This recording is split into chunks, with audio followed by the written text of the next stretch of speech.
Hello everyone, this is Tim, and this is going to be the first part of a series of videos discussing Within the Ring of Fire, a game put out by Wood or Wood WWAD on YouTube.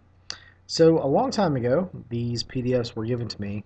I had sent in various pictures and photographs that were used in the books. I believe that only one image was used in each of the books, and I don't think I got any in the last book that he put out, the Book of True Names, or the monster book.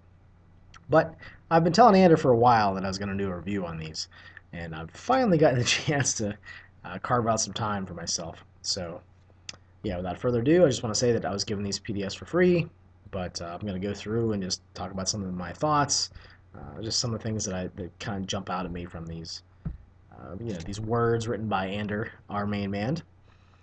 So it has a very detailed table of contents that doubles almost like an index. I love the map of the non-standard shape of the world. It's a ring, with fire around it, hence the name of the game, Within the Ring of Fire. I'm not exactly sure if it's a flat world or it's just like the top of a cylinder. I can't remember. I haven't actually gotten that far into it yet. But I'm going to just do these like a bit at a time whenever I can find the time to put them together. So the Shadow Purge fiction introduction is interesting. It left me wanting to know more about all of these strange fantasy names for places, people, species, and gods. And if you haven't looked at this game yet, you'll learn that there's lots of lingo to pick up. And me myself, I tend to like settings like this, like Harn and Tekkamul that have a lot of stuff going on. There's so much lore to these settings that it can be sort of daunting at first to get in on it. But if you're that type of person, I suggest just go with it. Just play it out, see what you can pick up, read through it a couple times, and see what sticks. So, chapter one. So my thoughts. There's different terms for things in this game, and normally this is kind of a turn off. I'm not exactly sure if it's a turn off for this game or yet. For like Game Master, they call it a flame tender. Catalysts are players, and the flame tender pretty much takes up the traditional RPG DM role. The system is 2d8 plus modifiers, and trying to get target numbers. I believe eights explode. Saga is the name of a campaign or chronicle.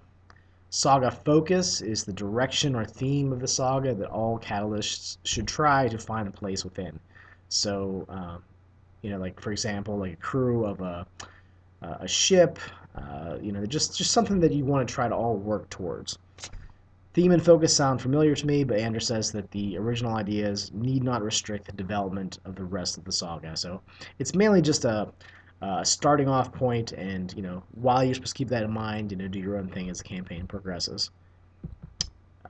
There's lots of suggestions for making a setting feel alive with events happening on the background, and I've said that a few times in several of my videos that I like living settings, living worlds that stuff happens no matter what you do, and there's like a certain timeline of events that are going on.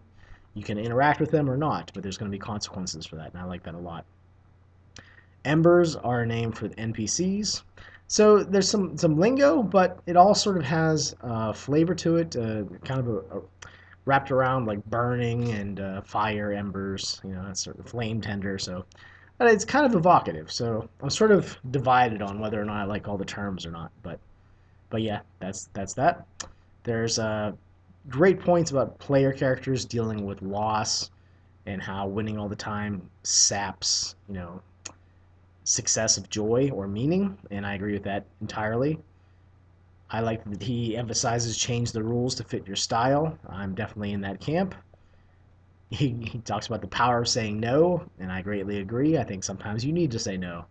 I don't really subscribe to the yes and philosophy that's being pushed in a lot of different games.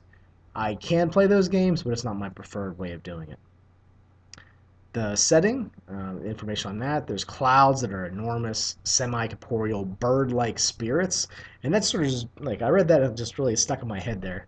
I like that the mythic and fantasy elements are sort of cranked up a little bit in this setting. Ander warns against the illusion of choice. We're on the same page there, and that choices need to matter. he talked about concept first and sticking to it. The system uses point buy method, but it sort of warns against power gaming. I've talked in previous videos about how I prefer randomness over point buying, but there's a lot of different opinions about that sort of thing. He mentioned soliloquies, and really this whole first chapter is just amazing. I think that this chapter is worth the price of admission. I've been recently talking about like soliloquies and how to try to incorporate them because I've noticed in play-by-post games that this sort of thing is, it often happens. People write their emotions of their characters or what they're thinking. Talks about feeding the GM and remember that they need to enjoy the game as well. As a GM that has suffered burnout in the past, I couldn't agree more. And basically try to make sure that your players are having fun. He talks, more of the immersive style, trying to limit out of character statements, trying to just stay in character, and I have been going more in that direction. I still think a little bit of table talk is okay, especially if it's game related. I like talking at the beginning and the end, getting that stuff out of the way, and then really just getting to the meat of things in the middle. He talks about the power of music, about theme songs, and play during soliloquies, and each person has a certain song or a series of songs that can go with them depending on the mood. Talks about using NPC pictures, and just something that's I guess I should mention. There is nude art used throughout the book, so if that's not your thing, that might not that might be a turnoff to you. But it's sort of a dark fantasy game, so it sort of fits in my mind. Some of the various art pictures aren't, I don't think, that all that great, or um, they're all in color. So I don't know. I'm more of a black and white art fan, but I know a lot of people these days tend to like color art in their RPGs. So it is color from wall to wall, and a lot of them are beautiful, especially the larger images. So NPC art. Okay, so that is chapter one. Again, just a great chapter. I really enjoyed reading through that. Some thoughts about chapter two, which is basically the species, or a lot of fantasy games call them races. Andrew talks about how a lot of these might not be appropriate to your campaign or saga, so you really need to, basically limit things to what you're trying to go for. Talk it out with your players and decide what you are going to give them as options. I'm going to go through and list some of the races here, and just talk about some of the things that sort of jumped out to me about what they're like and how they are. Okay, the first of the species in this game are the Ferums, which I've sort of nicknamed Anders dwarves. They have some similar characteristics as dwarves, but they also have things that are unique, and I think it puts a nice twist on the sort of dwarven thing that we're used to in other fantasy games. So the Ferum can eat minerals and metals if they have to, which I thought is just amazing. They used to be more powerful as a species in the setting, but they have fallen on hard times. Many of them are derelicts or craftsmen in other species' lands. They can go without water for twice as long as humans, and they weigh an astounding 375 pounds, so they're definitely heavier. They have tan, brown, or red skin. They are friends to Arons and ogres. And just as one small thing here, it's a little tough, as I mentioned, getting into this setting with all the details, because you read these descriptions and you're like, well, what on earth is an Aron? So, but that can actually be good in a way, because it piques your curiosity. Well, okay, where can I find information on Arons? So there's other books in the series, and at first he had only put out the Saga book, so a lot of people weren't sure where to find some of this information. And there's a storm outside. They hold no grudge against orcs, but they hold enmity toward the Vyagishes, or Vyageshes, the Fey, and humans. And as you read through these descriptions of the races, there's various other species that they don't like, they dislike, they hate, that they kind of get along with. And humans are actually fairly new to the setting, so a lot of the older species don't really know how to take them yet. They used to be clean shaven, and now a beard is a symbol of their enmity towards the divine, as they blame the gods for their people's downfall from greatness. Those that follow the gods still shave. Females can't grow facial hair.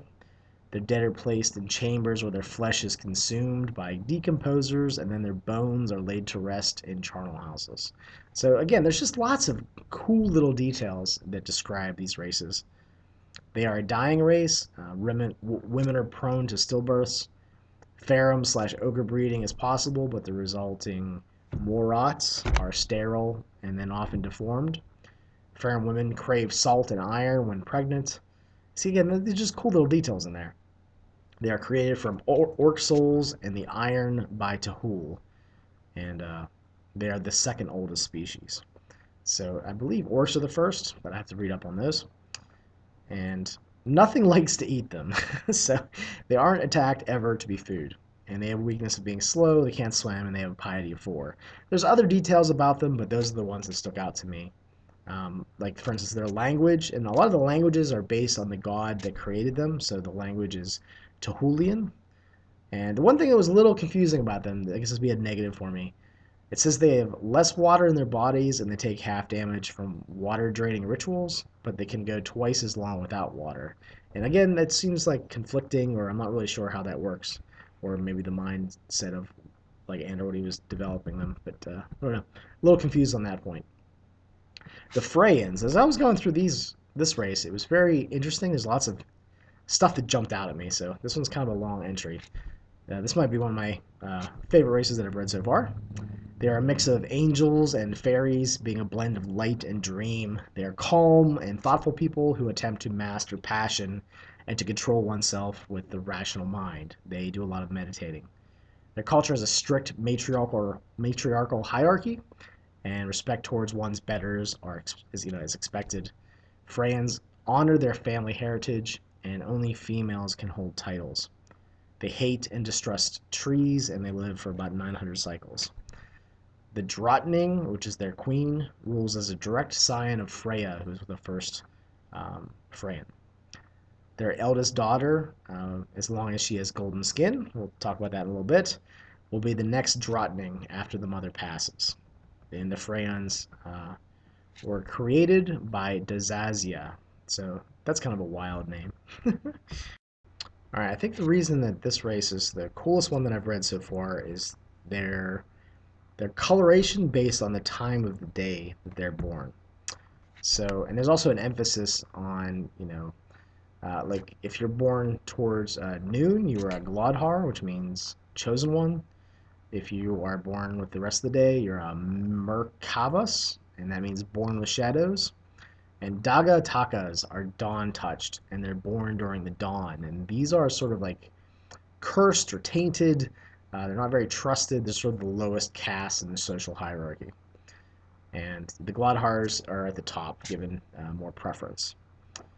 Let's see here. The Dagatakas really have a hard time climbing the social ladder.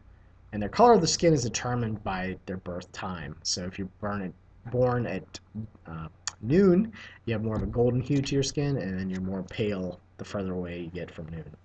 They are herbivores, and they use certain flowers and seaweed as very beloved things to eat. They really enjoy those, and the smell of meat cooking disgusts them. So that can be a lot of fun if you have a mixed group of species where you have meat eaters and them in it. But as I read through these descriptions, I think it would be kind of hard to mix some of these species together. But of course, there's always exceptions. Females tend to be taller and larger than males, and males tend to be a little bit just more frail, I guess. They have a variety of vivid eye colors, and the hair is all kinds of different colors as well. They're completely hairless except for the hair on their face, eyebrows, etc. And they tend to decorate their faces with makeup, especially the males. So it's sort of a culture sort of turned on its side, I guess, maybe upside down there. They do not trust outsiders, they're a bit xenophobic, and Mihangis are their sworn enemies. They have a lot of holy war fighting against them. Ferrums and Freyans have fought a lot in the past as well. Typhons are also their enemies, and Freyans do not tend to accept that Kalfars have Freyan blood in their veins, but we'll get to the Kalfars later. And they basically attack them on sight if they ever cross paths. Vayageshes and Freyans trade and respect one another, and they get along with sirens. Ogres were used by the Farum as shock troops at first, so they didn't like them, but now the ogres are the only ones that are allowed to live in Freyan lands. All other species are basically just kicked out or, taken care of.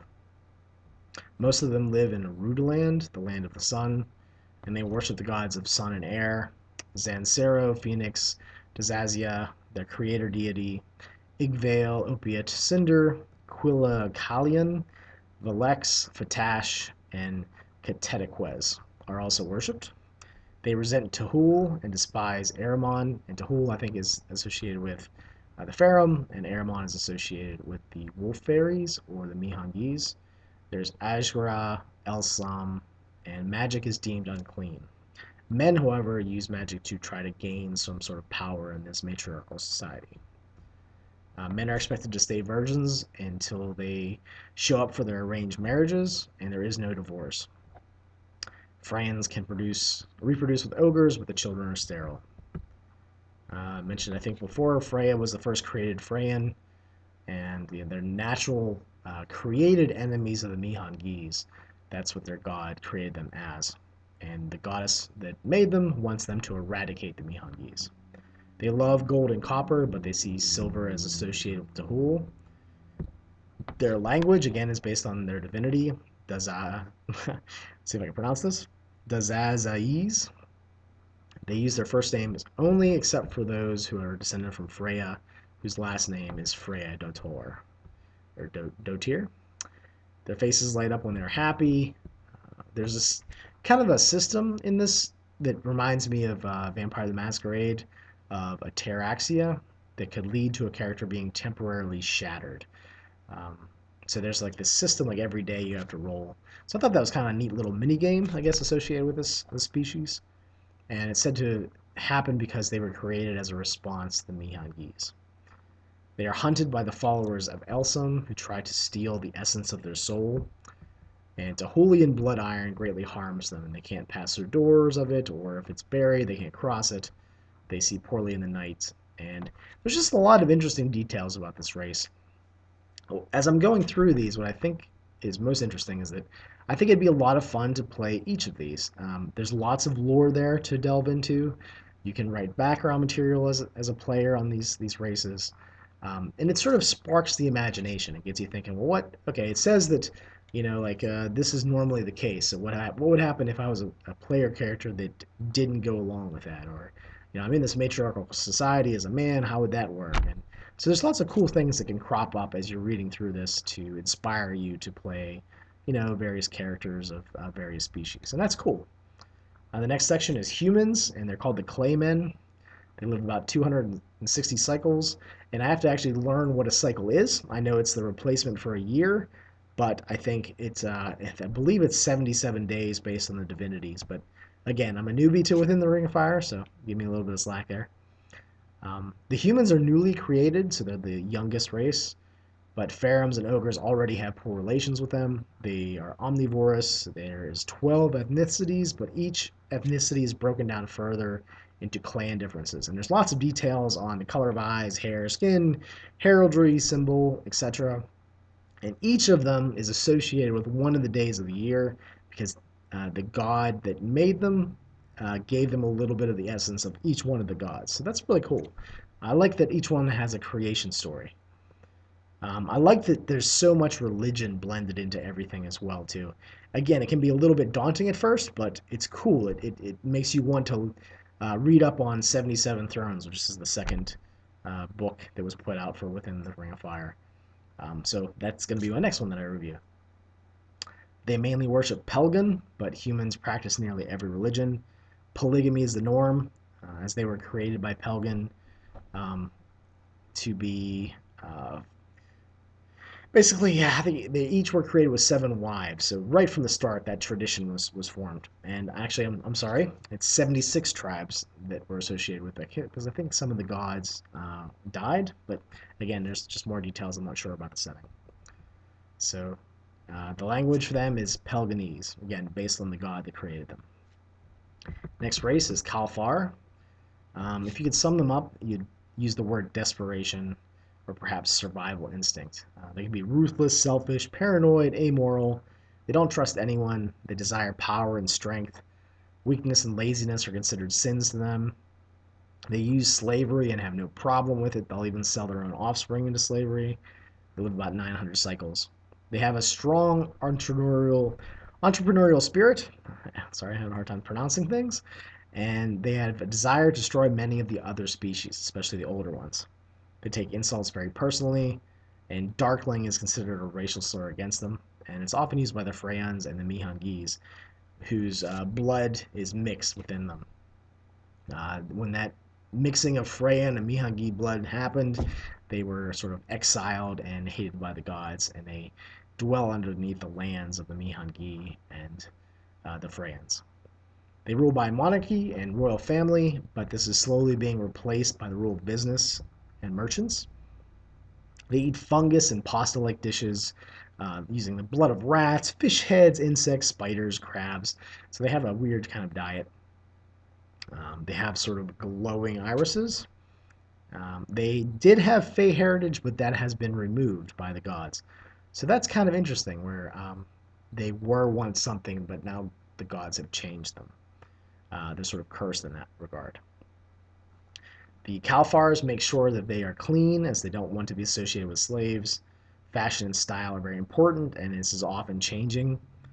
They hate the Freyans and the Mihangis, and they fight with the Farum, though they have a mutual hatred for the Freyans and Farums. Um, yeah, I don't know. I guess the Mihangis, also in some regard, don't like the Farums and Freyans. So it's interesting when you read through these things because there's lots. Like I feel like I need to have like a circle chart, a flow chart to figure out who hates who, what's going on, and that's good. It's complex and it seems ripe to tell stories in, which is well, stories are campaigns to explore as you go. Kalfars and humans can now reproduce, and they have viable offspring, and that's probably because the gods removed that feyishness from them. Offspring with ogres are sterile. They kill Akiris on sight, and again, that's a name that I'm not familiar with, but again, it makes you curious. Well, what is an Akiris? How can I find that out? And you have to look at other books and learn that. They see them as lazy and not even worth being a slave. Chthons are viewed as the easiest species to enslave and are sort of a perfect race in that regard. They tend to be an irreligious people, though some worship Elsam, Osthe, and Cinder, and Herflun is their dead god. They tend to be bisexual in their relationships, and marriage has been forsaken. And they were basically created from purple-skinned Mihangis and a Dagataka Freyan, sort of like a marriage, and then their various people went along with it. And again, they were cursed by the gods for this. They like silver diamond-shaped coins, and Jantin is their language, and is a mix of Dazayes, it's hard to pronounce that language, and Ajran. So it's a non-divine language, and it is viewed as blasphemous by those that use those languages. The next race, or species, is the Mihangi. They're also called wolf fairies, and they are the first of the Fey to be created. Their name means one true Fey. They think that the world belongs to their divinities. They want to take care of this world before a more perfect one can be created. They are spun from the essence of fear and terror. They're pack hunters, and they are serious with no interest in humor. Artistic, they tend to be craftsmen, dislike fire, hate sunlight, and they won't touch gold at all. They won't burn fires from wood. They find this very distasteful. They have a deep-seated respect for nature. They love trees. They live in harmony with nature as an apex predator. They live for about 850 cycles. Nixades are considered family along with the wolves, while the rest of the world is considered food. This species in particular reminded me of Werewolf the Apocalypse, Werewolf the Forsaken from White Wolf games. So there's a little bit of fantasy in there and also white wolfishness, which is cool.